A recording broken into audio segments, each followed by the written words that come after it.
மற்ற விடுதலை சிறுத்தைகள் தோழர்களுக்கு தெரியவில்லை என்பதால் அவர்கள் அங்கே வந்திருந்தார்கள். வந்திருந்தவர்கள் மீது திமுக தோழர்கள் கல்லெடுத்து எறிந்து மிக மோசமான ஒரு வன்முறை செயலை அரங்கேற்றியிருக்கிறார்கள். இது ஏற்புடையதல்ல.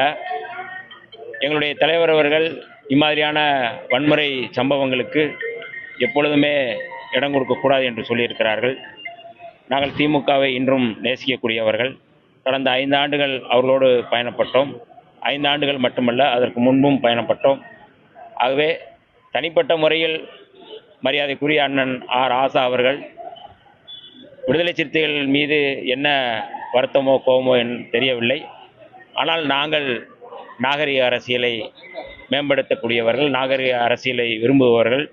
விடுதலை சிறுத்தைகள் எப்பொழுதுமே அந்த அரசியலை முன்னெடுப்பவர்கள். ஆகவே இது விடுதலை சிறுத்தைகளுக்கு ஏற்புடையதல்ல என்பதை என்னுடைய தலைவர் அவர்கள் வலியுறுத்தியிருக்கிறார்கள்.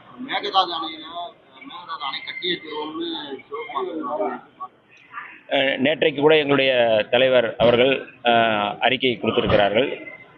உடனடியாக தமிழ்நாடு முதல்வர் அவர்கள் இது குறித்து அனைத்து கட்சி கூட்ட வேண்டும் என்று கோரிக்கை வைத்திருக்கிறார்கள். தொடர்ந்து இந்த மேகதாது அணை தொடர்பாக பிரச்சனை எழுந்து கொண்டே இருக்கின்றது. கர்நாடக அரசு இந்த பிரச்சனையில், அதாவது மேகதாது அணை கட்டக்கூடாது என்பதுதான் தமிழ்நாட்டினுடைய நிலை. கடந்த 2026ஆம் ஆண்டு தமிழ்நாடு அரசு அனைத்து கட்சி கூட்டத்தை கூட்டி இது தமிழ்நாட்டு விவசாயிகளுக்கு எதிரானது என்பதை தெளிவுபடுத்தும் விதமாக தீர்மானம் இயற்றப்பட்டது. தமிழ்நாடு சட்டப்பேரவையிலும் இது குறித்து பேசப்பட்டது, விவாதிக்கப்பட்டது. ஆகவே தமிழ்நாடுடைய முடிவு அல்லது தமிழ்நாடுடைய உணர்வு அப்படிங்கிறது மேகதாது அணை கட்டக்கூடாது என்பதுதான். இதுதான் விடுதலை சிறுத்தைகளுடைய நிலைப்பாடும். சார், இப்போ இந்த குதிரை பேரம் தொடர்ந்து தாவேக்கால நடைபெறும் சொல்லியிருக்காங்க. அதுக்கப்புறம் அதிமுக நிறைய பேர் ராஜினாமா பண்ணிட்டு 20 நாள் கூட ஆகல, ராஜினாமா பண்ணிட்டு நினைக்கிறாங்க. இது எப்படி பாக்குறீங்க? இல்லை, இது குறித்து எனக்கு எதுவும் தெரியல. என்ன நடக்கிறது என்று எனக்கு எதுவும் தெரியவில்லை. ஆனால் தமிழ்நாடு அரசியல் என்பது, இன்றைக்கு நடக்கின்ற அந்த அரசியல் என்பது ஒரு நாகரிகமான அரசியலை நோக்கி நகர வேண்டும் என்பதுதான் விடுதலை சிறுத்தைகளுடைய நிலைப்பாடு.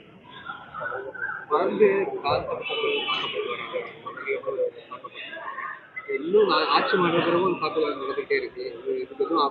ஆட்சிக்கு கோரிக்கை வைக்கிறீங்க, நீங்க என்ன சொல்ல? இல்லை, எந்த பகுதியில் இப்போ நடந்தது? அடிச்சு இன்னும் உடல் வாங்க முடியாம பண்ணிக்கிட்டு இருக்காங்க. சிஹெச்ல தொடர்ச்சியாக நடந்துகிட்டே இருக்கு. இதை எப்படி பாக்குறீங்க? புது அரசு சம்மந்தப்படும் தொடர்ந்துகிட்டு இருக்கே. இந்த சமூக கட்டமைப்பில் ஏற்கனவே நாங்கள் தொடர்ந்து சொல்லி வருகின்றோம். இந்த சமூக கட்டமைப்பு என்பது அப்படி இருக்கின்றது. இதை தடுத்து நிறுத்த வேண்டிய பொறுப்பு எல்லோருக்கும் உண்டு. தமிழ்நாடு அரசு இந்த பிரச்சனையில் இன்னும் கூடுதலாக கவனம் செலுத்த வேண்டிய தேவை இருக்கின்றது. இது குறித்து நாங்கள் கட்டாயம் முதல்வரை சந்தித்து இதை தடுத்து நிறுத்துவதற்கு என்ன தேவையோ, என்ன செய்ய வேண்டும் என்று நாங்கள் தொடர்ந்து பேசி வருகின்றோம். காவல்துறை இன்றும் தாழ்த்தப்பட்ட மக்களுக்கு எதிராக, தலித்துகளுக்கு எதிராக செயல்படுகிறது என்கின்ற ஒரு மிகப்பெரிய வருத்தம் இருக்கத்தான் செய்கின்றது. அதை போக்க வேண்டிய கடமை காவல்துறை அதிகாரிகளுக்கு இருக்கின்றது. அவர்கள் நேர்மையோடு சட்டம் ஒழுங்கை பாதுகாக்க வேண்டிய தேவை இருக்கின்றது. சாதி மதம் பாராமல் சட்டத்தின் அடிப்படையில், சட்டத்தின் வழியில் அவர்கள் ஆட்சி நடத்த வேண்டும், காவல்துறை செயல்பட வேண்டும் என்று நாங்கள் கோரிக்கை வைக்கின்றோம். அதை நோக்கி நாங்கள் அவர்களை கேட்டுக்கொள்வது என்பது இதுதான். தாவேகா அரசு அமைஞ்சதுக்கு அப்புறம் அவங்களுக்கு ஒரு 6 மாச காலம் அவகாசம் கொடுக்கணுன்ற மாதிரி முதல்வர் ஸ்டாலின் பேசியிருக்காரு. இப்போ சிபிஎம் ஒரு தமிழ் என்ன சொல்லியிருக்காருன்னா, கால அவகாசமே கொடுக்கல, எல்லா பேரும் கட்சிக்காரங்களாம் தொடர்ந்து குறை தான் சொல்றாங்க. சிஎம்ஏ ஸ்டாலினா இருந்தப்போ ஸ்டாலின் சிஎம்ஆ இருந்தப்போ 5வது வருஷம் தான் வாக்குறுதிகளை நிறைவேற்றினாரு. கால அவகாசம் எங்க கொடுக்குறாங்க? திமுக தொடர்ந்து விமர்சனம் தான் பண்றாங்க. சண்முகம் பேசியிருக்காங்க. இல்லை, அது அவர்கிட்ட தான் கேட்கணும். அந்த கருத்து மரியாதைக்குரிய தோழர் சண்முகம் அவர்கள் தான் கேட்கணும். அதனால் நீங்கள் அவர்கிட்ட. சரி, சுகாதார நலத்தில் சமூக நீதியில் இருக்கீங்க. ஏற்கனவே இந்த வேங்கை வேல் விவகாரம், இதே மாதிரி ஆணவ படுகொலை நிறைய நம்ம பார்த்துட்டோம். அந்த பழைய வழக்குகளை எடுத்து விசாரிக்கிறதுக்கு எந்த மாதிரி முயற்சிகள் எடுக்க போகிறோம்? இனிமேல் இது போன்ற தவறுகள் நடக்காமல் இருக்கிறதுக்கு என்ன மாதிரி நம்ம என்ன சொல்றீங்க?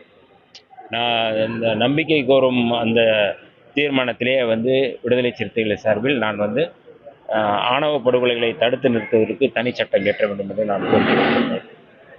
மரியாதைக்குரிய KN பாட்ஷா அவர்களுடைய தலைமையில் கடந்த அரசு திமுக அரசு ஒரு ஆணையம் போட்டு அது குறித்து வந்து இந்த ஆணவ படுகொலையை தடுத்து நிறுத்துவதற்கான ஒரு விசாரணை தொடங்கியது. அந்த விசாரணையின் அடிப்படையில் அந்த சட்டம் இயற்ற வேண்டும் என்று நான் கோரிக்கை வைத்திருந்தேன் கட்சியின் சார்பாக. ஆகவே இந்த அரசு உடனடியாக இப்பொழுது இப்போ நடக்கின்ற நடப்பு சட்டமன்றத்திலே அது குறித்து சட்டம் இயற்றுவார்கள் என்று நான் உறுதியாக நம்புகின்றேன். இன்னமும் கூடுதலாக இந்த இந்த பிரச்சனையில் கடந்த காலங்களை விட இப்பொழுது நாங்கள் அமைச்சரவையில் இருப்பதால் நாங்கள் அதை தீவிரமாக உடனடியாக செயல்படுத்துவதற்கான ஒரு வாய்ப்பு இருக்குது என்று நாங்கள் நம்புகின்றோம். அதை நோக்கி நாங்கள் வந்து இந்த அரசை வந்து வழி நடத்துவோம். பாஜக கூட்டணியில தான் அதிமுக ஆரம்பிச்சிருக்கோம். 2 எம்எல்ஏக்கள் வந்து ராஜினாமா செஞ்சு போய் சேர்றாங்க. இது எப்படி இருக்கு? இப்போ உங்க தலைவர் என்ன சொல்றாங்க, நண்பகத்தன்மை கெடும் அப்படின்றாங்க. அதுதான் என்னுடைய கருத்து. சரிப்பா, ஆந்திராவோட துணை முதல்வர் பவன் கல்யாண் என்ன சொல்லியிருக்காருன்னா, கட் அவுட் ஹாலோகிராம் வச்சு விஜய் வந்து முதல்வர் ஆயிட்டாரு, இதை பார்த்தா எனக்கு பொறாமையா இருக்குன்ற மாதிரி பேசியிருக்காரு பவன் கல்யாண். இது எப்படி பாக்குறீங்க? அவங்க கூட்டணி ஆட்சியில் தான் நீங்க இருக்கீங்க, இது எப்படி பாக்குறீங்க?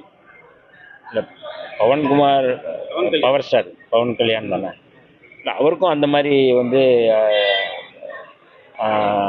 அவர் துணை முதல்வராக இருக்கிறாரு. அவருடைய ஆந்திராவிலையும் வந்து அவருக்கு அந்த மாதிரி தான் இருந்தது. உங்களுக்கு எல்லாருக்குமே தெரியும். அந்த அவருக்கு வைக்கப்பட்ட கட் அவுட்டை வைத்து இங்கே சொல்கிறார் என்று நான் பார்க்கிறேன். தமிழ்நாட்டில் எங்கே கட் அவுட்டு எங்கே வச்சிருக்கிறாங்க? அதான் அவர் எங்கே அந்த மாதிரி எங்காவது இருக்குதா அப்படிங்கிறத நான் அவங்க ஆந்திராவில் தான் அந்த மாதிரி இருக்குது. அதனால் அதை பார்த்துட்டு இங்கே தமிழ்நாட்டில் இருக்குன்னு சொல்லிட்டு அந்த மயக்கத்தில் சொல்கிறாரு அப்படிங்கிறத நான் வந்து கடந்த ஆட்சியிலும் சட்ட ஒழுங்கு கட்டிருந்தாங்க, இந்த ஆட்சியிலும் இந்த சட்ட ஒழுங்கு ஆட்சியில் தான் கட்சியில் தான் மாறி இருக்கு, அந்த ஆட்சிகள் மாற. இல்லை, நாங்கள் கடந்த முறையும் அதை தான் சொன்னோம். இப்போ 10 நாள் கூட ஆகலை இன்னும் வந்து இந்த ஆட்சிக்கு வந்து உடனே வந்து இந்த மாதிரியான குற்றச்சாட்டுகள்ங்கிறது வந்து ஒரு உள்நோக்கத்தோடு சொல்லப்படுவதாக நான் பார்க்குறேன். நான் 10 நாள் கூட ஆகலை அவர் வந்து முதலமைச்சராகி இன்னும் 10 நாள் கூட ஆகலை.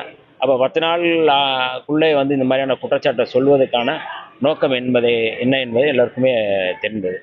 இன்னும் இந்த அரசு வந்து முழுமையாக இந்த சட்டம் ஒழுங்கை வந்து கைப்பற்றி அல்லது சட்டம் ஒழுங்கை வந்து நிலைநிறுத்துவதற்கு இந்த அரசுக்கான கால அவகாசம் இருக்கிறது. இப்பொழுதுதான் அதிகாரிகளை இன்றைக்கு தான் ஏடிஜிபி அவர்கள் வந்து இன்றைக்கு தான் வந்து பதவி ஏற்றிருக்கிறார்.